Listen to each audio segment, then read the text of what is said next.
Bienvenue dans cette revue hebdo. Cette semaine, je voulais faire un petit point sur la psychologie des investisseurs. Car sur Twitter, j'ai vu un paquet de ça.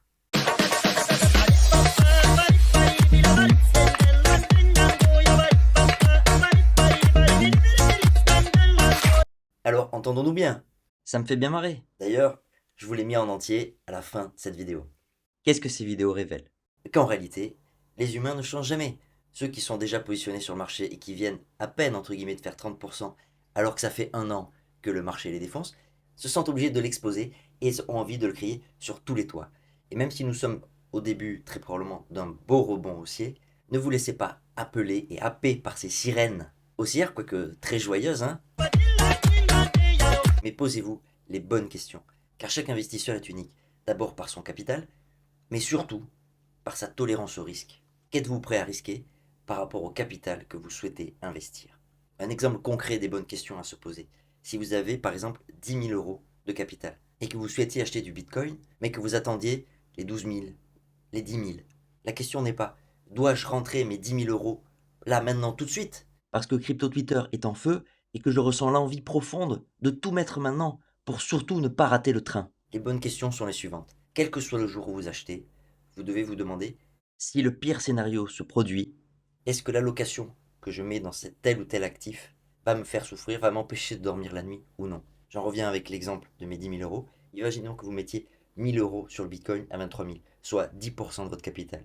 Vous l'achetez aujourd'hui et dès demain, le prix dégringole et va finalement taper par exemple 11 500. Vos 1 000 euros sont donc devenus 500 euros. Vous aviez 10 000 euros de capital, vous n'avez désormais plus que 9 500 euros. êtes-vous en accord avec ce scénario? L'avez-vous envisagé? Serez-vous capable de dormir sereinement, même en cas de scénario catastrophe? Si oui, je vous souhaite de bons achats. Sinon, peut-être que 1 000 euros c'est trop, et reposez-vous la question avec 500 euros, ou encore peut-être avec 100 euros, et au moins avec 100 euros, si vous n'étiez pas investi, si vous n'étiez pas exposé au Bitcoin, et vous le serez désormais avec 1% de votre capital. Et le raisonnement est le même partout, même si par exemple vous m'écoutez, que vous avez 1 million d'euros, vous ne savez pas quoi en faire, vous avez envie d'acheter du Bitcoin, mais vous ne l'avez pas fait, posez-vous les bonnes questions en pourcentage. Est-ce que je souhaite mettre 10% de mon capital? Cela fait désormais 100 000 euros? Non? Peut-être alors 1%? Ce qui fait pour un gros capital déjà une somme en absolu et importante, 10 000 euros. Est-ce que si le prix part à la cave, suis-je en accord avec la volatilité sur mon portefeuille? C'est ça les bonnes questions que vous devez vous poser. Et l'analyse technique peut juste aider à positionner et à mettre des probabilités avec vous en construisant des scénarios. Le mieux étant, selon moi, d'additionner à la fois l'analyse technique aux connaissances fondamentales, quel que soit l'actif dans lequel vous souhaitez réellement investir, l'analyse technique pouvant suffire pour trader ou spéculer à plus court terme. Après ce petit point psychologie, cette semaine j'ai décidé une revue des marchés assez courte et efficace. On ne repassera pas sur toutes les échelles de temps comme on a pu le faire dans le passé. Et si vous cherchez d'ailleurs les analyses long terme, je vous m'en fiche l'analyse avec les clôtures annuelles. Cette semaine, je voulais vous montrer ce site, blockchaincenter.net, qui répertorie les moments où les capitaux vont davantage dans le Bitcoin. Et ces moments sont appelés les saisons de Bitcoin, par rapport au moment où les capitaux se déversent davantage dans les alts. Vous voyez qu'ici, nous sommes pour le moment dans Bitcoin. Si nous remontons dans le passé, c'est un cycle, c'est un va-et-vient continu. Et donc, si vous n'êtes pas positionné sur BTC, il est peut-être temps de chercher des alts aux configurations intéressantes qui pourraient peut-être performer davantage dans les semaines à mois à venir. Si l'on descend un peu plus, on peut voir quels alts ont performé davantage par rapport à Bitcoin. Le premier étant FXS, dont je vous ai mis l'analyse ici. Un grand range d'accumulation débuté en juin 2022. Et vous voyez que nous avons breaké la semaine dernière et qu'il y a une belle concordance entre l'action du prix et l'action du RSI qui repasse du côté des acheteurs. Si on regarde par exemple une alt, là je vais choisir AVAX qui a sous-performé par rapport à BTC, on peut voir qu'elle elle a également réintégré son range et que la bougie d'FTX était une fausse sortie. En revanche, le RSI lui est toujours dominé par les vendeurs. Alors vaut-il mieux se positionner sur FXS ou sur AVAX? Tout dépend de votre profil, de votre aversion au risque. Il est sûrement plus probable qu'FXS continue dans sa lancée haussière, mais rentrer maintenant offrira peut-être un retour sur investissement inférieur à la prise de risque qu'offrirait une entrée sur AVAX. Encore une fois, il n'y a que vous qui pouvez décider pour vous-même. Le Bitcoin qui confirme donc cette semaine la belle semaine de réintégration la semaine dernière. J'ai donc changé mon petit rond rouge en un rond de fausse sortie, car effectivement il s'agissait d'une fausse sortie.